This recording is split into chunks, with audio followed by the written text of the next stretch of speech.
Salut les petits loups, bon du coup là, aujourd'hui on va vous parler euh, de différentes choses. Ah,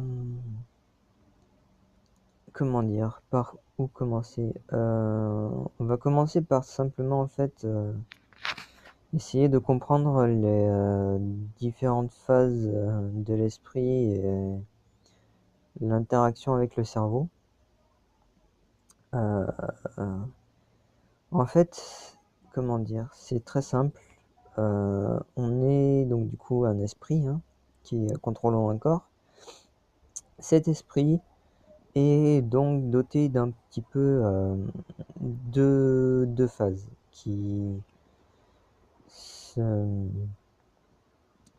euh, qui par relation yin-yang peuvent d'un côté ou de l'autre se neutraliser un peu.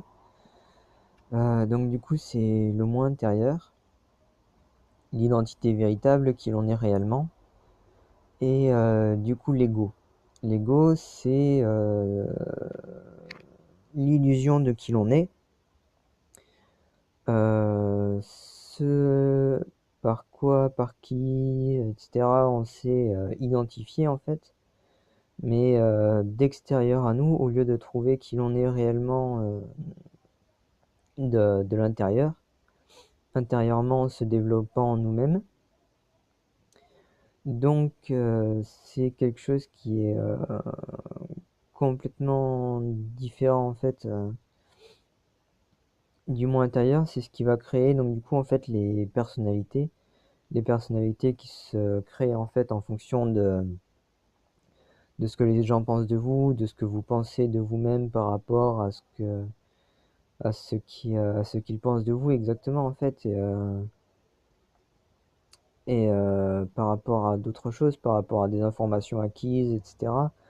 Alors que dans la majorité du temps en fait on voit que c'est complètement faux.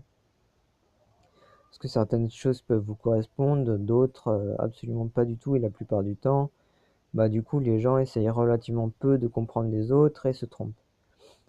Une part importante, du coup, en fait, avec l'action, en fait, avec le corps, le cerveau, le mental. On va justement parler du mental. Le truc, c'est que le mental, si vous vous renseignez bien sur des sites qui sont vraiment très complets et vrais, en fait, sur la compréhension du monde euh, spirituel avec et même psychologique d'ailleurs avec le cerveau, le mental en fait, c'est la partie qui va justement en fait nous permettre pardon, d'analyser, de comprendre, d'interagir en fait avec le corps, nous permettre d'exprimer des pensées, d'exprimer de la compréhension, de l'analyse, euh, d'exprimer par exemple les interactions avec le corps. Et donc du coup, c'est ce qui nous permet, par exemple, depuis l'enfance, d'arriver à comprendre comment marcher, les informations en fait que l'on acquiert en fait, tout simplement. Comment marcher, comment penser, comment réfléchir, etc. Arriver à faire le discernement entre ce qui est bon et mauvais, et compagnie. Donc en fait, le mental, c'est vraiment quelque chose qui est primordial dans la santé, justement, qu'on appelle mentale. La santé mentale, donc du coup de l'esprit, que ce soit humain, animal ou autre. Et en fait, il est bon de savoir que en fait, le moi intérieur, grâce au mental, va parfaitement arriver à faire le bon discernement en fait entre les informations positives, les informations négatives, les bonnes et mauvaises informations. Et au contraire, l'ego va justement perturber ce fonctionnement, cette compréhension, parce que dans un sens, si on vous force à agir en fonction de ce qui est externe au lieu de ce qui est interne à vous, au corps, à l'esprit. Le truc, c'est que vous n'êtes plus vous-même. Surtout qu'en plus, en général, même 99% du temps, si ce n'est 100%, l'ego naît justement en fait d'un traumatisme parce qu'on vous force à ne plus être vous-même. On vous force à penser en fait de qui vous êtes par rapport à ce qui est externe à vous au lieu d'interne. Euh, Par exemple, des parents qui peuvent forcer des enfants à manger quelque chose qui est nocif pour la santé. Ça crée en fait un traumatisme du mental, un traumatisme de l'esprit qui va créer une névrose. Et cette névrose, en fait, le problème, c'est quand on se rend compte de ce que c'est et qu'on se renseigne sur la définition même, en fait, de la névrose, c'est que la névrose, en fait, inverse les principes positifs et négatifs, en fait, dans la compréhension des choses. Évidemment, le plus souvent, ce sur quoi on est névrosé. Prenons par exemple un exemple simple. Deux exemples qui sont de manière intense à deux intensités complètement différentes. Une fessée par exemple et être un serial killer en tant que psychopathe. Une fessée par exemple, le petit traumatisme, parce que c'est un traumatisme quand même, mais c'est très très léger. Ce que ça va induire, c'est que vous allez souvent reproduire en fait ce traumatisme sur les autres. Par exemple, sur un enfant, vous allez souvent, en cas de bêtise de l'enfant ou quelque chose que vous considérez comme une bêtise alors que ça peut être faux, vous allez lui mettre une fessée. Et ça parce que en fait, vous rejetez ce que vous avez subi sur les autres, sur l'enfant.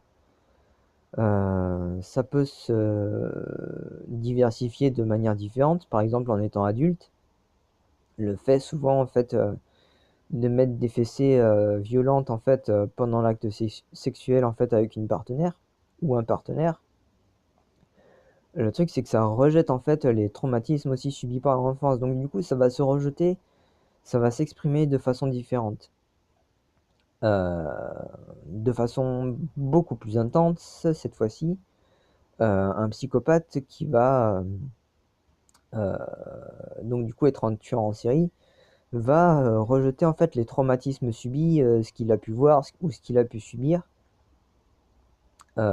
qui l'a traumatisé sur l'autre. Donc du coup, même par exemple pour un pédophile, il faut savoir que 99% des pédophiles, voire 90%, un peu moins, c'est souvent justement des personnes qui ont subi des actes pédophiles ou qu'on a traumatisé à ne pas comprendre comment en sont arrivés là en fait certaines personnes, ce qu'est la pédophilie, ou qu'on a essayé de faire peur face aux pédophiles ou ce genre de choses. Certaines personnes peuvent arriver justement à reproduire malheureusement ce genre de cas. C'est pour ça que par exemple la respiration et la concentration, c'est quelque chose de primordial parce que ça va vous permettre de faire le discernement entre toutes ces informations et retrouver qui vous êtes réellement et vous soigner psychologiquement, mentalement et physiquement. Et donc redevenir sain d'esprit en fait. Donc le mental peut devenir inconscient quand toutes ces phases un petit peu négatives que peut subir l'esprit. Mais à l'inverse, ce qui est bon de savoir, c'est qu'on peut très facilement le soigner. Et ça, très peu de gens le savent en fait, rien que par la respiration et la concentration. Si vous voulez, par expérience personnelle. Et honnêtement, je n'ai absolument aucun intérêt à mentir. Je me suis simplement renseigné très facilement sur énormément de faits en psychologie, en physiologie et en physique, en parlant du corps, hein, du corps animal et donc du corps humain sur lequel on est évidemment. Rien qu'avec la respiration et la concentration, en fait, on peut guérir toutes les pathologies psychologiques en fait avec le temps. Et Donc du coup, c'est le cas personnellement, hein, avec un temps, j'ai réussi à soigner en fait tous les traumatismes subis et tout ce qui a pu, s'ancrer en fait, physiquement aussi et ressentir en fait ce qui est vraiment bon pour la santé avec le temps. Donc ça demande de l'expérience, hein, ça va être à vous après d'expérimenter, grâce à cette respiration avec le ventre et la concentration justement en regardant, loin devant. Comment faire? Après ce qui est important aussi de savoir, c'est que, il faut aussi lâcher prise en fait sur les informations et éviter de s'identifier en fait à ces informations. À part, comprendre en fait qui vous êtes réellement et comment fonctionne votre corps aussi. Parce que les principes de fonctionnement du corps, ils vont être les mêmes chez tous les êtres humains. On est tous dotés des mêmes types d'organes, etc. Par contre, en matérialisation, en expérience, là, ça va être différent. Parce que tous les corps sont différents, même si on est tous dotés d'un cœur. Chez chaque personne, la taille du cœur, la composition du nombre de cellules du cœur, etc. L'état de santé du cœur vont être différents suivant l'état de santé de chacun. Donc il faut arriver à comprendre les principes sur lesquels on est tous égaux et la matérialisation et l'expérience sur lesquelles on va tous être différents. Ça, c'est deux choses complètement différentes.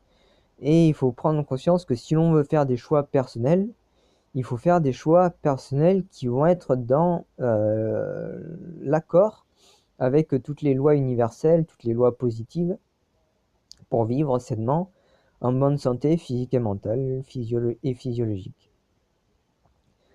Donc voilà, c'est à peu près tout. Donc le mental, comprenez bien que c'est juste ce qui vous permet en fait d'analyser, d'agir, d'interagir avec le cerveau.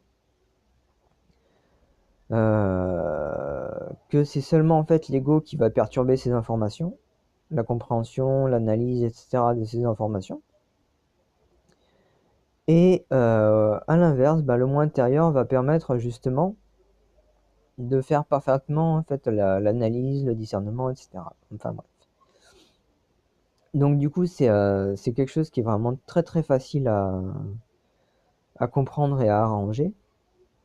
Parce que personnellement, par expérience, c'est venu très rapidement. La guérison, la prise de conscience s'est fait très rapide.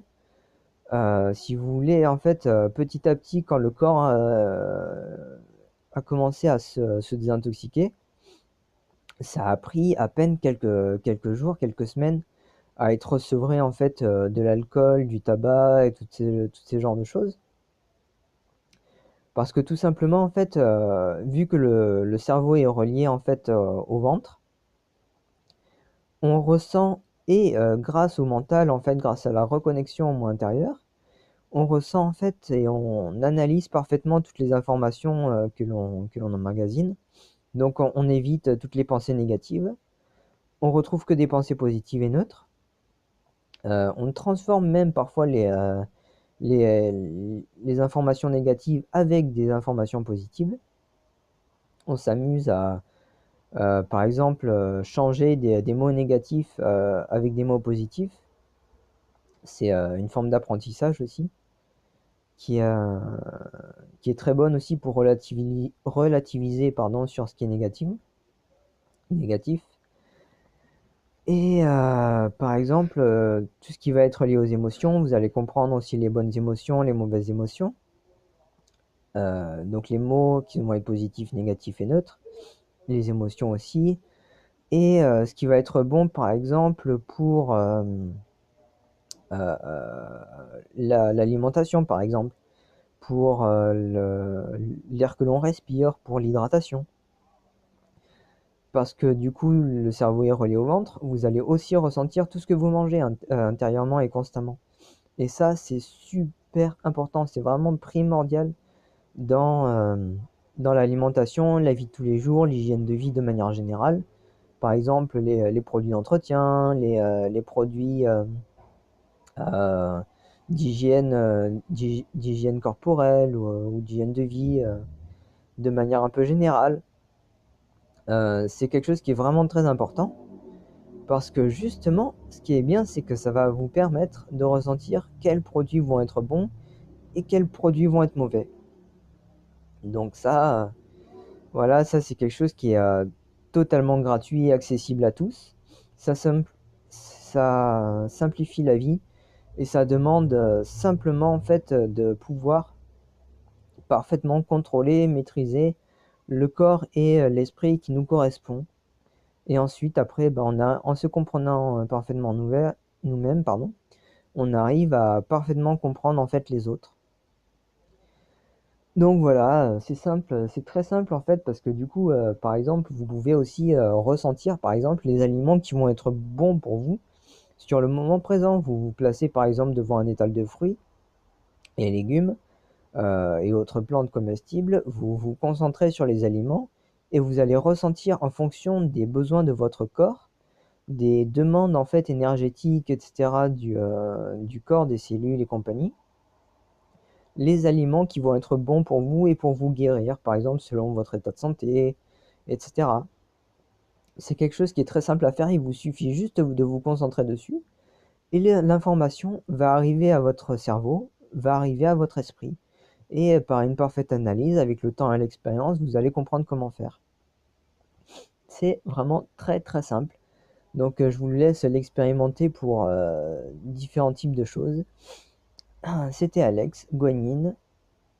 Donc voilà, je vous fais plein de bisous et en espérant que vous arriverez à comprendre aussi et à expérimenter ça. En vous souhaitant une bonne journée. Salut, à la prochaine, au revoir.